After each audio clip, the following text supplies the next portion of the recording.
Hey designers, you're welcome once again to my channel. In this video I'll be showing you how to cut and sew this Cowl kaftan dress. If you're just stopping by, thank you so much. I hope you subscribe. To do, stay tuned as I'm sure you'll learn something new. Alright, let's get right to business. So this is the fabric that I intend to use for this tutorial. This is a mikado silk. You can use mikado silk, you could use Duchess silk, or even crepe fabric. It will come beautifully in their own ways. A mikado silk gives a sturdy and structured look compared to a Duchess or crepe that drapes more. So whichever is your preference, if you want it to be structured or if you want it to drape, it all depends on you. So for the fabric used in the opening video that I showed you, it's a mikado silk. Alright, now I'm going to be using the entire length, which is 60 inches for the kaftan. Along this region I would rule out the self edge, this part of the self edge, so it doesn't show after sewing. Okay, so this fabric was first folded into two, as you can see. After folding the fabric into two, I folded it again, making it 4 folds. So this is actually 3.5 yards of fabric. You can use 4 yards if you want it to be very pronounced. So I'm going to measure the across shoulder, which is 16 inches divided by 2, that is 8, which I'm marking. Next, I'm going to measure the length of the sleeve. I'm making it 13 inches. Then I will add 2 inches to use to turn the sleeve. Okay, all right, now remember that I measured the shoulder divided by 2 and the sleeve, and I added 2 inches to turn the sleeve. Okay, so I'm going to come down by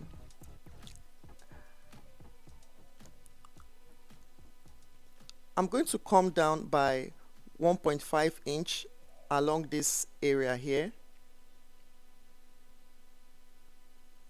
Next, I'm going to measure the neck width, which is 3 inches.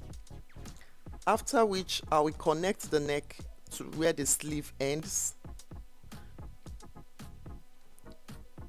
right here. Okay, so from this point now, I would simply square a straight line down like this to indicate where the round sleeve will be. Okay,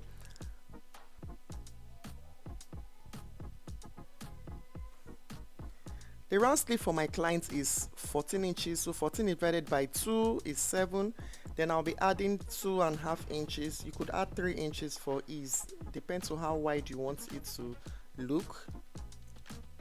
Okay, now for the neck, the neckline for the back is going to be round, while the neckline for the front is going to be a V-neck. Okay, so I'm going to come down 8.5 inches for the neck depth for the front, and I'll join it to the shoulder like so.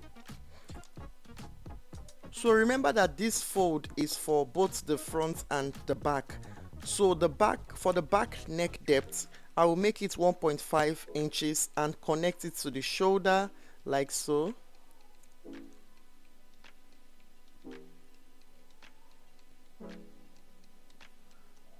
So we are going to come back to this later.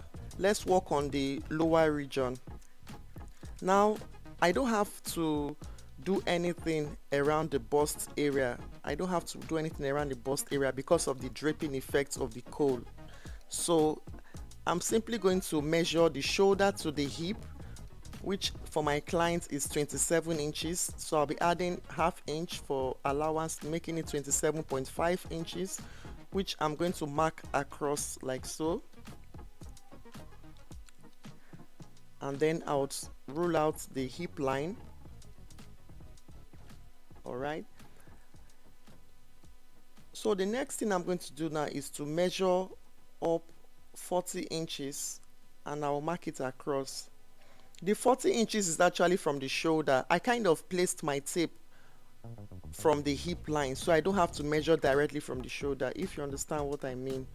The line here, this is from this, no, you can see that I placed it on the line, so I don't have to measure directly from the shoulder. Okay, so I'm going to square this line now. This line will indicate where my slit will end. Okay, it will indicate where my sleeve is going to end.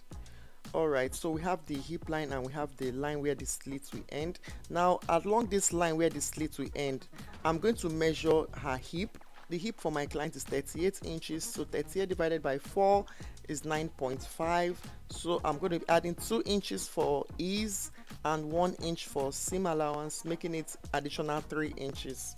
So from this area now, I remember I said that this is the place the slit would stop, while the previous line is for the hip line. Okay, now for this area, let me shift so you can see properly.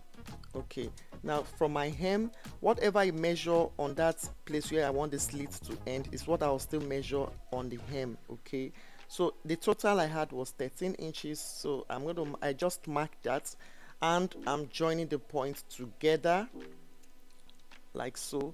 So moving on, we are going to work on how to connect from the sleeve to where my slit is going to start from.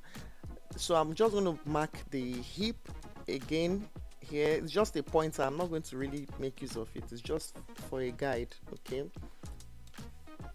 so from where this sleeve ended, we need to connect it towards the slit opening. You shouldn't make the line too sharp, you shouldn't make it too sharp. We are going to connect it so that it looks a little bit curvy. It will look curvy. Okay, so I'm going to move gradually about 6 or to 7 inches away from the hip line, and we'll gradually move like this towards the slit opening. Can you see it? So this will actually give us the draping effect that we are looking out for. So having done that, I will cut out the neck. Let me adjust my camera. Okay, so I'm going to cut, you have to cut just the back neck. Please ensure you cut just the back neck and cut every other thing out. So after cutting, I'll take out the back so I can be able to cut out the front. Please take note so you don't make mistake. If you've learned anything new, I will appreciate if you click the like button and subscribe to my channel if you're just watching for the first time. Thank you for your encouragement. Thank you so much. You are the reason why we are putting ourselves out there. Thank you. Okay, so now that I have finished, I will simply remove it so that I can cut out the front neck.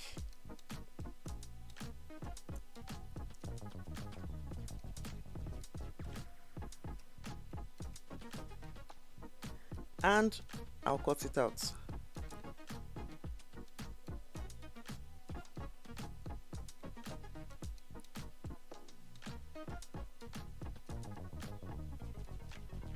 Now the next thing for me to do is to cut the back neck facing. So keep adjusting your fabric. If in case you folded too much fabric, just keep adjusting so you don't waste so much fabric. All right, now go ahead and cut this part out.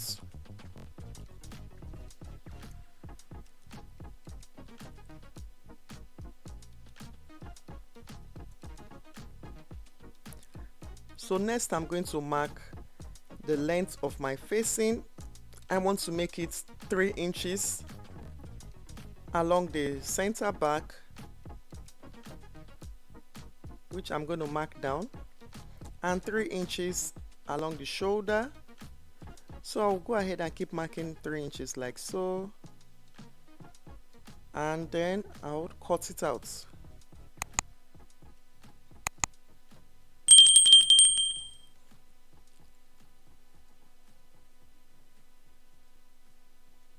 So for the front neck, the facing is made up of an Asooke fabric. This fabric usually comes, this Asooke fabric, it usually comes in very long strips of about 6 to 7 inches in width. You can buy half, you can buy full, or you can buy a single strip, depends on the seller. Okay, however, you would need to prepare it before usage. So I've taken the liberty of joining 2 strips together, which you have to do if you want to do the facing. So I'm going to simply fold it this way and then place it underneath the front layer, arranging it carefully. You can hold it down with your pin. If it's going to be problematic, you can hold it down with your pin. So after that, I'm going to cut out the neck. Having done that, I will simply shaping the facing by measuring what I have at the shoulder, and now that's 2.5, so I'll keep marking the 2.5 so everything matches together. I'll mark it down like so. You keep marking it. When I get to the end, I'll simply square a line like this, and I'll still measure the same 2.5 inches. Then I'll cut it out.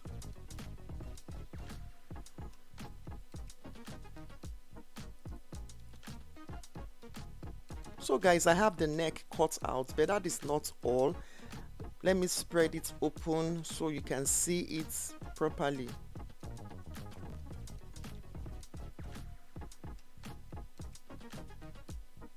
All right, so you can see it, but the facing is not completed, as there is still another aspect that is going to be along this way. Okay, so I would simply take this aside now and we'll cut that part that we want to join. Now the length that I'm going to use for the additional facing is 10 inches, which I'm going to mark and cut out. So next I'm going to open it up. So I've opened it up and I'm going to map out how I want it to be. Okay, so I don't really want it to look straight like this. I want it to look like a trapezium compared to this one that looks like a rectangle. Okay, I don't want it to have this shape, so I'm going to kind of eyeball how I want it to be. I'm kind of eyeballing and tracing how I want the shape to look like. So since I want it this way, I can't leave it this way. I have to use my ruler so I get a more defined line. Okay, so I think I took out like 2 inches from the top area. So now I'm going to cut it out. Good, so you can see our facing now, right? Now you place the V-neck part, the V part of the facing. You place the wrong side of the facing on the wrong side of the fabric. Okay, then we're going to stitch the neckline 1/4 inch. We'll stitch it 1/4 inch round, after which I'm going to edge stitch it. Okay, we'll edge stitch it to the dress. Now for the back neck, so sorry I lost the video clip for this, however I will explain what I did. I placed the wrong side of the facing on the right side of the dress, and after stitching I turned it to the wrong side and edge stitch, as you can see. Okay, I have also woven the raw edges of my facing, as you can see, and after I had woven it, I took out my hemming gum and placed it underneath that part that I wove, and then I pressed it with my iron so that it sticks and gives me a neat finish. You can see there is no top stitching down part of the facing, so that was what I did actually. Okay, now for the front, I have already joined, I've stitched the facing, and I have also edge stitched facing the fabric itself, so it would lay better when you edge stitch. Okay, so I had stitched it on the fabric. Okay, you can see when I turn it, it lays better. That's the edge stitch there on the fabric. All right, so the next thing now is I'm going to hold down the facing with my pin.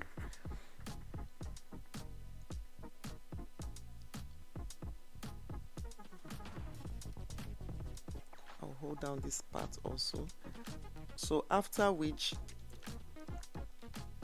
I'll be folding it inward. We'll top stitch it, folding it inward at least a 1/4 inch and stitch to this end. Okay, a 1/4 inch, you tuck it tuck it in and stitch to this end. I also do the same for the second part.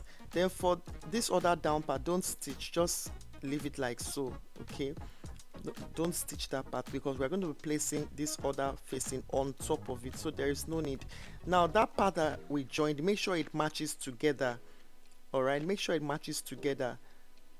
Okay, and then you place it on top of the v-neck part and hold it down with your pin.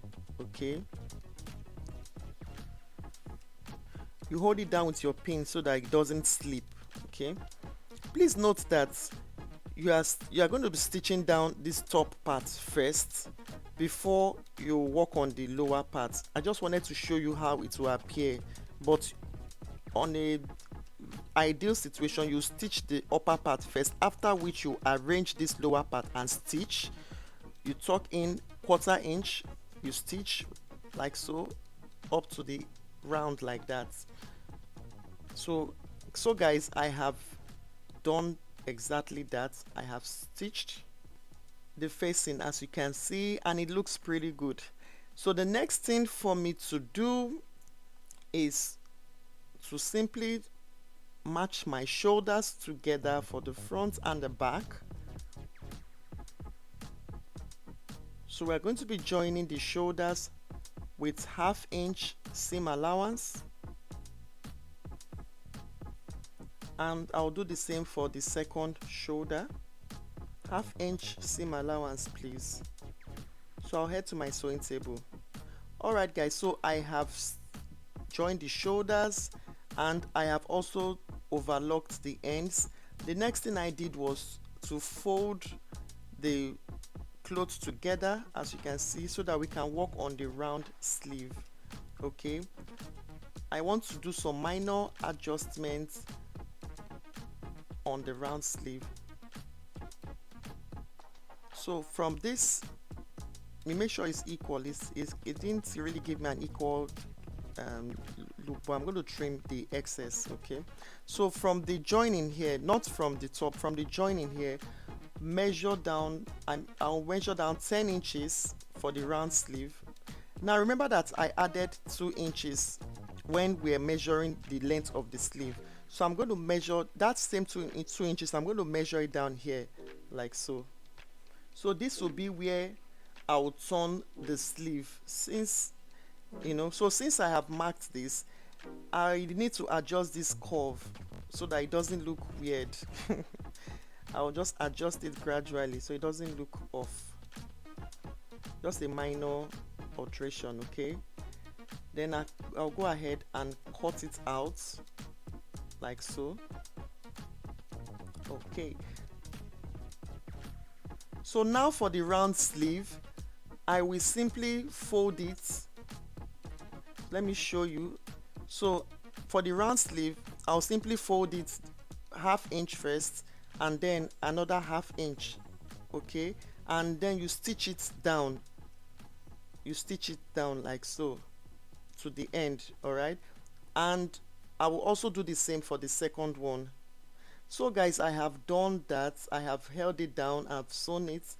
Okay, so the next thing for us to do is to shape our dress with 1/2 inch, which I'm going to be sewing like this, 1/2 inch round this curve like so until I get to my notch. Let me use chalk to mark the notch so it looks visible. So I'm going to stop exactly on the notch, 1 inch rather, until I get to the notch, and I'll do the same for the second one, 1 inch gradually until I get to where the notch is, which I have done already. I have stitched it. I have also woven the rough edges, and for that notch area I had to use my scissors to nip it more so that it will be easy for us when we want to sew our slits. Alright, so I did the same for the second one as well. Now we are going to fold it like so, 1/4 inch, and then you fold it again another 1/4 inch. That's how you place it on your sewing machine, and you stitch until you get to the end of the slits. All right, and then you turn the second one and fold 1/4 inch first and 1/4 inch again and stitch to the end. We'll do the same for the second one and come right back. So I have sewn my slits. You can see I have sewn my slits. The 2 sides I've sewn for both sides. So the next thing I'm going to be doing now, guys, is to sew. I'm going to finish the hem. I'll fold the hem and show you the finished look. I'm sure you can't wait to see it. So this is it, guys. Can you check it out? I have finished the dress, I have sewn it, and this is the final look. I also decided to make it in a different color. Let me know in the comment section which one you prefer, if it's the black or the wine. Thank you so much for watching. Remember to practice, practice, practice till we meet again. Bye, designers.